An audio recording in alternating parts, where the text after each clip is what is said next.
Free Tibet and the Tibetan uprisings and everything that's gone with it with China. Yeah. It's quite coincidental that they should be taking the torch to Tibet on the summer solstice. That's very interesting.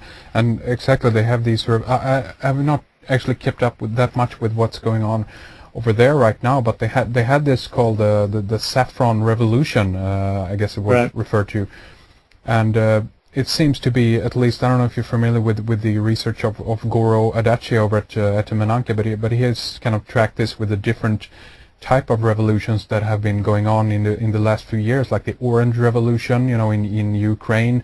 I think you had the Rose Revolution in Georgia.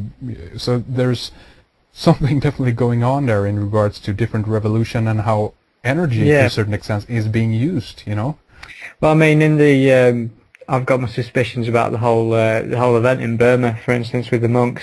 The moment you see George Bush on TV speaking about democracy while they're in Iraq, you know, basically drilling on the monks to keep with the protests and stuff. There's something very strange going on with our leaders and this connection with spiritual leaders and the spirit itself. Yeah, I mean, continue. Yeah, sorry, that's it. Okay, yeah. I mean, I wanted to address also the Dalai Lama a little bit, because he seems to be a very how should we put it, eclectic character. He doesn't seem to abide by the rules of the old Dalai Lamas in a way. Well, he's a very suspicious chap. First of all, he laughs like Yoda from Star Wars. But aside from that, I dug up a recent picture of him, and as I mentioned about the Tibetan flag before, obviously showing the pyramid and the sun, or the mountain as the sun, as they put it. And there's a picture himself of the Dalai Lama, and he's been placed on a plateau and in his head is directly in line with the sun, and obviously, this is sun worship personified in the Dalai Lama. Like that's the energy's being thrown his way, essentially. And then, for instance, you look at that particular character and his visit to the UK. I mean, he made an 11-day visit to the UK, and as I talk about the significance of the number 11 before, those numbers are there in what's going on with all of this. Definitely, and the Dalai Lama has advocated microchipping. I remember an article a while back, and apparently he's suggested, or maybe it was a comment by someone who asked him, and he wouldn't seem that would be any problem. That's pretty interesting. Yeah, definitely. So there's a lot of this stuff going on, and even going back to the Saffron Revolution, or the different revolutions that have been ongoing, it's also interesting that a lot of the whole other world are getting involved in those kinds of revolutions too. I remember a while back, everyone was wearing this, the red ribbon or whatever it might be. It's always to get you involved in what is going on, and to kind of put energy into the system. Do you think that's a consciously manipulated thing behind the scenes, that okay, let's utilize this situation and actually feed energy into this spot or into this event? Do you think that's possible? I think that's definitely happening. I mean, touches into areas that Matthew Deleuze again is quite famous for. But for instance, if you look in Britain during the winter time, and you observe your central cities like Manchester, Leeds, London, they always bring out the ice skating rinks, and the ice skating rinks are always between obelisks. Do you know what I mean? It's by the symbolic events and stuff, and they draw people into these events, like you say, with the revolutions and stuff. Same with music festivals. Same with like New Year's Eve celebrations. They're always drawing people into these events, to these areas, and obviously feeding energy off it. And I mean, you mentioned energy. Do you think that this also is an opportunity then to affect the mass consciousness in a big way? I mean, if we look at, again, if we go back to the Olympics, there we have, of course, a lot of people both attending the event, of course, but also watching it through TV. Yeah, definitely, yeah. It's the Olympics 2012. I mean, for me, is going to be and it already has started being, is going to be this. It's one of the biggest energetic events that we'll ever have seen. I think it's going to be grand.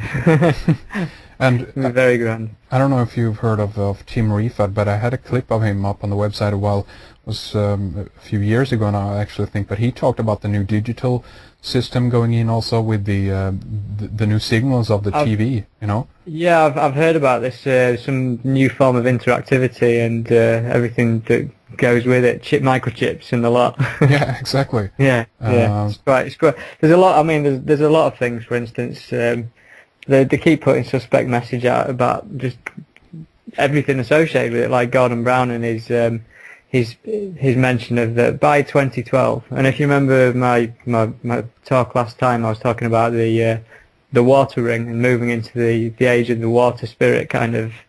Age of Aquarius, yeah. Yeah. I mean, for instance, Gordon Brown made a mention the other day that by 2012, the people of the UK will have free swimming for all.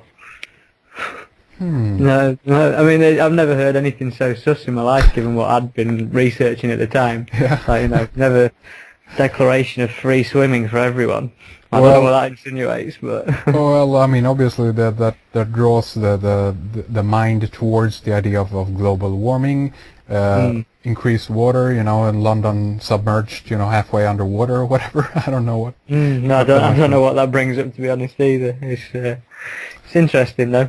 It's very interesting, and even the use of water, or you know, if we look on global warming, that this is much about flooding, the ice melting. In a way, the symbolic message here is that our planet is entering the age of water, or age of Aquarius, because we're being drowned, you know, in a way. Definitely. I mean, that's the thing you always have to wonder about. For instance, with what I spoke about before, saying that the religion of the New World Order as such is going to be like a new religion based on spirituality, but obviously with a sun worship personified in man, so it's like a new messiah. Yeah. And you've got to wonder, like, how does this supposed spiritual ascension go about? I mean, does it necessarily mean that we stay in this 3D material plane? I mean, it could be that the whole, you know, planet is suffered with a huge water chaos. You never know. Yeah. I mean, that could be the method of ascension. I don't know. It's an interesting thought, and obviously we don't really know what's going to happen as such. So what you're saying is that whatever happens, even if that is manipulated, I mean, it still potentially means the same thing in the end, because we're going to go through that experience no matter what, and we're going to. Well, I mean, what I'm getting at, I guess, is that many people who look at what's going on say, okay, it's manipulated, this is all a fraud or whatever, but it might still be a way for the universe, if you will, to have us to have, you know, to get us to have that experience. Yeah, completely. I mean, I am under the, I mean, my personal kind of opinion on all of this is that there is evidence that this has been manipulated, but then there is evidence though that maybe it's not been manipulated. Maybe this information has just been kept from us, and they've known this information and they're just not willing to share it with us. Yeah. And for instance, like you know, you look at what I was saying about Prince William, for instance, and you know, him being the figurehead of this new religion. I mean, I have no idea how they could actually, you know, make it so that Prince William was born on the 21st of June. I've heard about that, and I think that they went through some kind of. I know that there were planning involved in some way, and that they also, they also tried to really. I don't know the technique or even the terminology behind this in English, but I know that there was some kind of technique involved into actually delaying or postponing, depending on how far Diana was in the pregnancy. You know. So it was planned, then, essentially. I think